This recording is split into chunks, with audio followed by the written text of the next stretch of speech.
நீங்க மேல நின்னா போடுது ரெடியாப்பா ரெடிண்ணே ஏய் ஏசு மறிக்கிறா எங்க நீ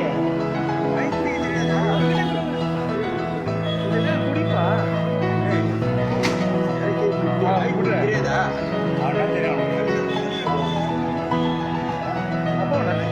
தமிழக முற்போக்கு மக்கள் கட்சி சார்பாக மக்கள் வாழ்வுரிமை ஆர்ப்பாட்டம் இன்றைக்கு சென்னை ராஜரத்னம் அரங்கத்திலே நடைபெற்றது.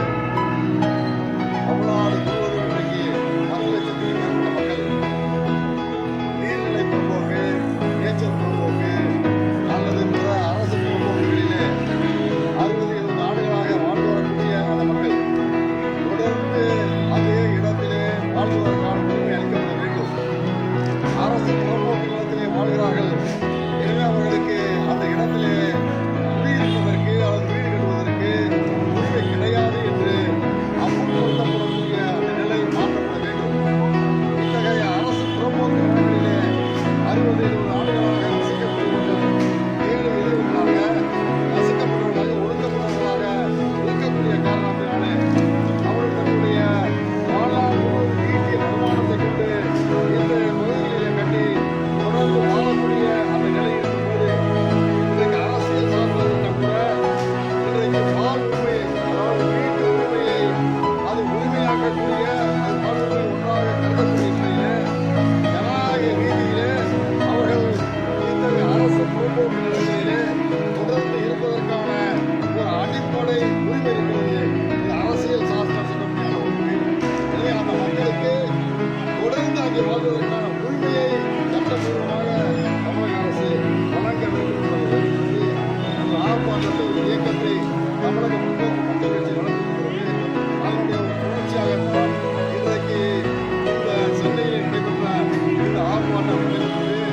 இந்த மக்களுடைய வாழ்வுக்கான ஆர்ப்பாட்டம் தமிழ்நாடு முழுவதும் தொடர்ந்து நடைபெற்று இந்த மக்கள் அதே பகுதியிலே அதாவது அது எத்தகைய புறம்போக்கு நிலமாக இருந்தாலும் 60-70 ஆண்டுகளுக்கு மேலாக மக்கள் வாழ்ந்து வரக்கூடிய அந்த இடங்களை அவர்களுக்கே உரிமையாக்கக்கூடிய ஒரு நிலையை அரசு எடுக்கும் வரை எங்களுடைய இந்த போராட்டம் ஆர்ப்பாட்டம் தொடரும் என்பதை இந்த நேரத்தில் தெரிவித்து வருகிறேன். இந்த வருகின்ற 2026 சட்டசபை தேர்தலிலும் எங்களுடைய தமிழக முற்போக்கு மக்கள் கட்சியினுடைய முதன்மையாக கோரிக்கையாக மக்களுடைய வாழ் உரிமையை அடிப்படையாக கொண்ட இத்தகைய கோரிக்கைகளை முன்வைத்து இந்த தேர்தலிலே நாங்கள் செயல்படுவோம் என்பதை தெரிவித்துள்ளோம். பல கட்ட போராட்டம் ஏற்கனவே பண்ணியிருக்கீங்க, அரசு எந்த ஒரு நடவடிக்கை எடுத்தாங்க? அதை நீ குறிப்பிட்டது போல தொடர்ந்து ஓராண்டு காலத்திற்கு மேலாக பல்வேறு வகையான போராட்டங்களை இதே அடிப்படையிலே தமிழக முற்போக்கு கட்சி நடத்தி வருகிறது. எங்களுடைய எந்த விதமான போராட்டத்திற்கும் தமிழக அரசு இதுவரை செவிமடுக்கவில்லை. தமிழக வருவாய்த்துறை அமைச்சரிடம் நேரடியாக மனு அளித்திருக்கிறோம். தமிழக முதல்வரிடம் நானே நேரடியாக மனு அளித்திருக்கிறேன். அவர்கள் உடனடியாக இதை கவனிப்பதாக சொன்னார்கள். ஏழை எளிய மக்களுடைய இன்னல்கள் உடனடியாக நீக்கப்படும், அவர்களுக்கு பட்டா வழங்கப்படும், அதே இடத்திலே அவர்கள் வாழ்வதற்கான வழிவகை செய்யப்படும், மாற்று இடம் அளிக்கப்படும், மாற்று இட கொள்கையை அறிவிக்க வேண்டும் என்று கூட நாங்கள் கூறினோம். இவை எவற்றிற்கும் தமிழக அரசு செவி சாதிக்கவில்லை. நாங்கள் பட்டா வழங்குகிறோம் என்று சொல்கிறார்கள், மக்களுக்கு மாற்று இடம் வழங்குகிறோம் என்று சொல்கிறார்கள். ஆனால் இன்றைக்கு 10 லட்சத்துக்கும் மேற்பட்ட குடும்பங்கள் தமிழ்நாடு முழுவதும் இப்படி பாதிக்கப்பட்ட குடும்பங்கள் நிச்சயமற்று வாழ்ந்து வருகிறார்கள். இவர்கள் யாருக்கும் பட்டா அளிக்கப்படவில்லை, மாற்று இடம் அளிக்கப்படவில்லை.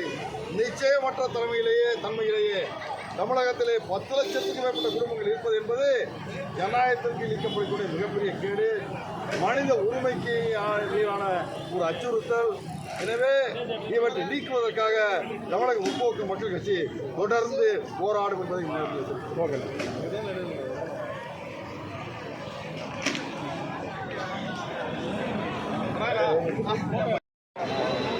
பாருங்க.